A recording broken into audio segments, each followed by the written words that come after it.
Hello and welcome back to Nowhere to Invest. I'm Robert Sadler. I'm the founder of Nowhere to Invest, and this is video number 7 in my series on where to invest during a financial crisis. Now, the topic for this video is how to invest like Warren Buffett. Now, it might sound like a tall order, but no matter how far away you are from where Warren Buffett is, there's undoubtedly something that you can learn from an investment genius like him. And so by the end of this video, you will know how to plan an active investment strategy. Now, Warren Buffett is a great person to look at given the current circumstances, because he never allows himself to become troubled by short-term difficulties or challenges in the stock market. He has a long-term strategy. As part of that strategy, he assumes that there will be crashes and economic crises in the future, and so he picks companies that he is sure will be able to weather that kind of storm. And so just before I get into that, I would like to remind you of the difference between an active and passive investment approach. Now, an active investment approach is where you're making the investment decisions and you are entirely responsible for the outcome of those decisions. A passive investment strategy would simply involve you investing your money somewhere and then leaving it up to a separate manager to look after that investment for you. So a good example of that would be investing in an index fund or an ETF, exchange traded fund, that, for example, is invested in the S&P 500 or based on the S&P 500 index. And an example of an active strategy would be where perhaps you might have a small portfolio of stocks which you have done the necessary analysis and decided exactly which stocks to pick. And now there are many types of active investment. There is the one example that is very common for most people, and that is investing in an active stock fund. And so in this case, it's still somewhat passive for you because you will pick the fund, but then you will leave it up to the fund manager to make all the investment choices within that fund. And that fund will have various different types of strategies. It might be a growth fund where it invests only in stocks where the fund manager expects growth to take off in the future. Or it might be a value fund where the stocks may not have performed so well in the past and they're relatively cheap, but they're expected to turn around and improve in the future. And there are many other strategies that the fund manager may involve in his investment for that particular fund. And these sorts of funds tend to have higher fees, but they advertise the potential for higher returns. Now, whether or not that happens, that is up for debate and something I'll tackle in the future.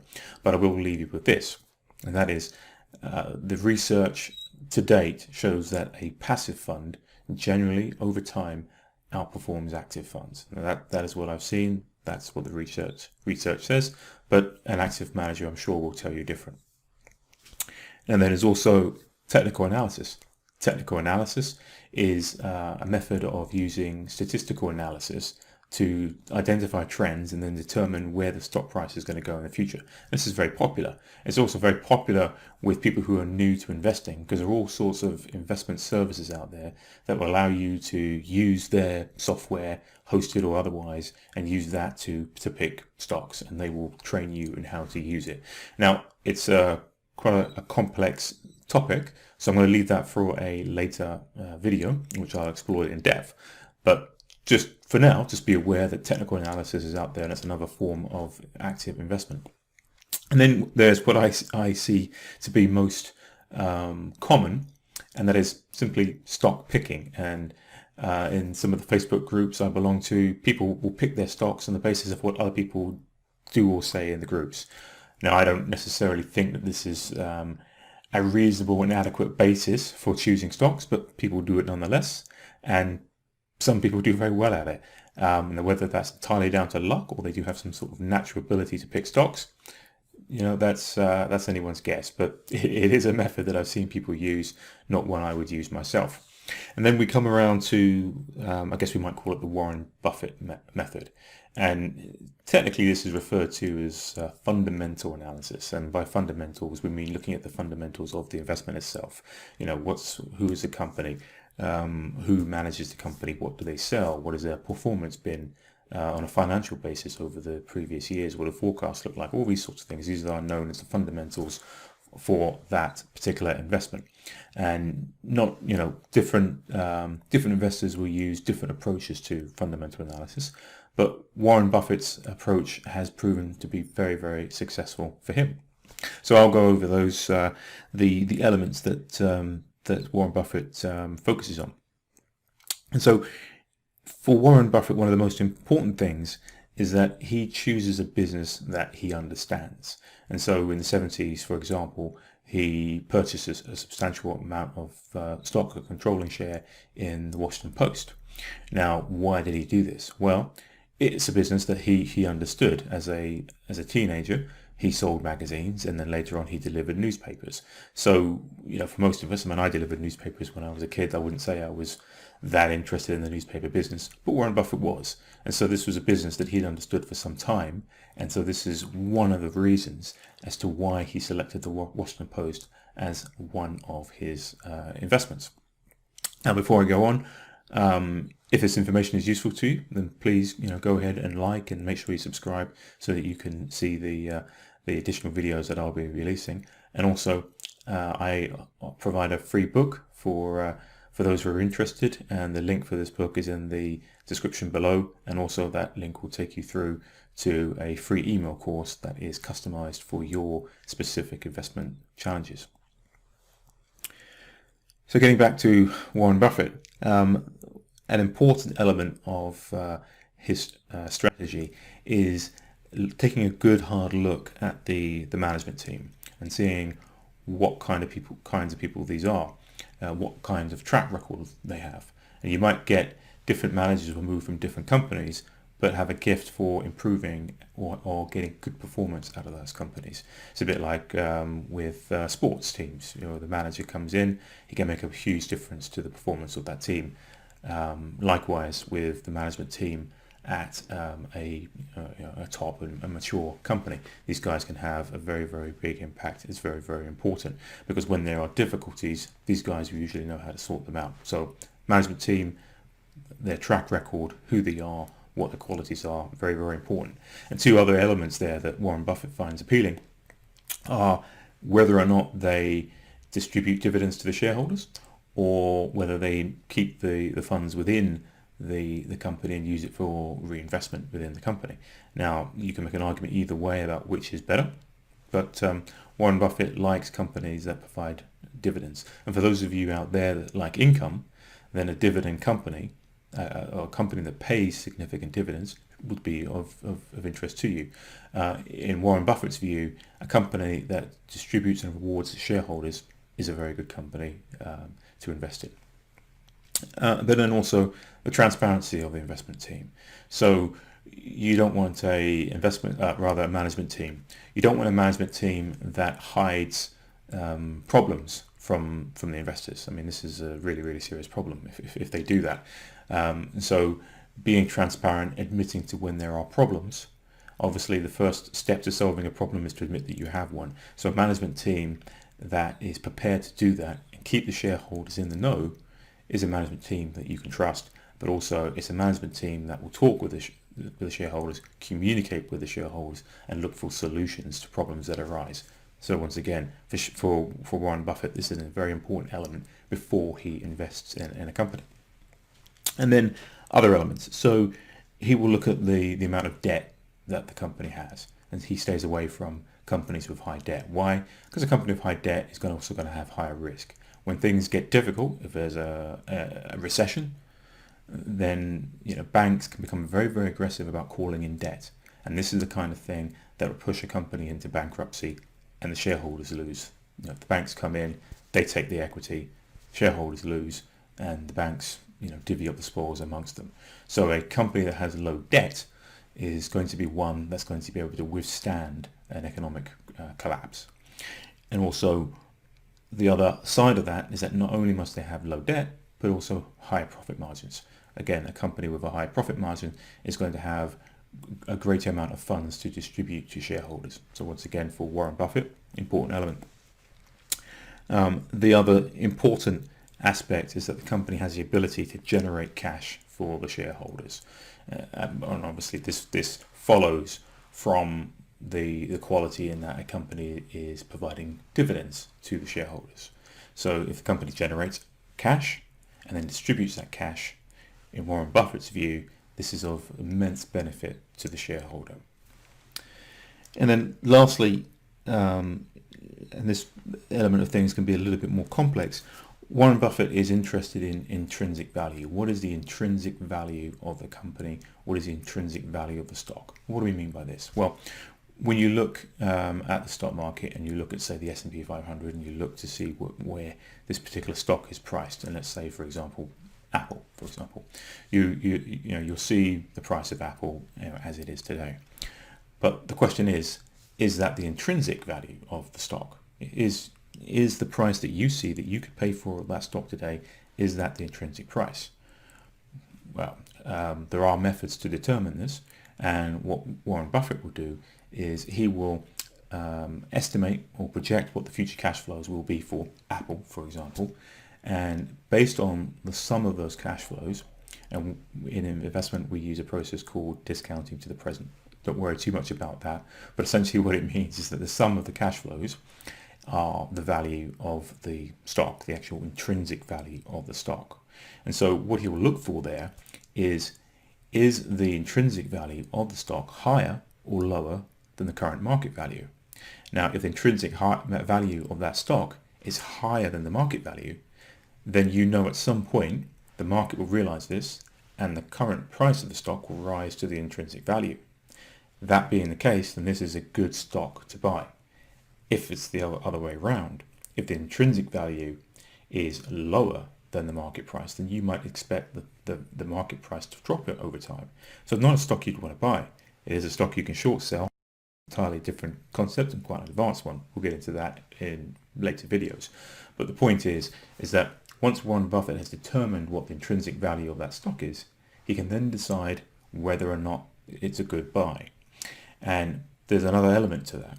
The other element is that you want to make sure that there's a big difference between the intrinsic value and the market value. If we're talking a few dollars, then maybe it's not worth the risk because you could be off with your calculation of intrinsic value.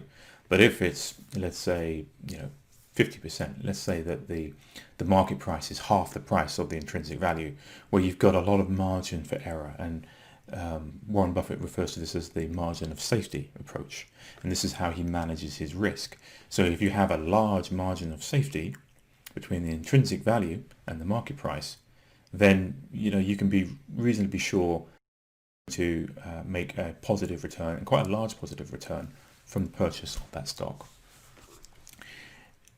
Now, the other element that Warren Buffett will look at is there a moat? And you may have heard this term before. It's quite popular in when people look at these types of approaches. But what do we mean by moat? Well, a moat, in medieval times would be a body of water circulating around a castle that would provide an extra element of protection against anyone who wants to invade that castle. So if we take the example of Amazon, okay, Amazon has their area of expertise and their market share, and they want to be able to protect their market share. So they need a moat around their market share.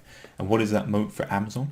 The moat for Amazon, they have several, but just one we're going to cover now, and that is the massive amount and variety of products that they have, and their ability to rapidly distribute those products to the people that buy them.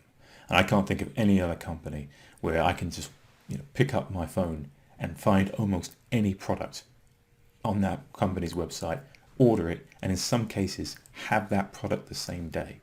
Now, what does this mean? It means I go back to Amazon over and over and over again. Whenever I need to buy something, I go straight to Amazon. Now, many companies, instead of trying to beat Amazon, actually join Amazon. So what will they do? They'll sell their products through Amazon, because it's easy to do that, to set up a separate website and try and compete with Amazon. It's really quite amazing. But that is what you might say is Amazon's moat.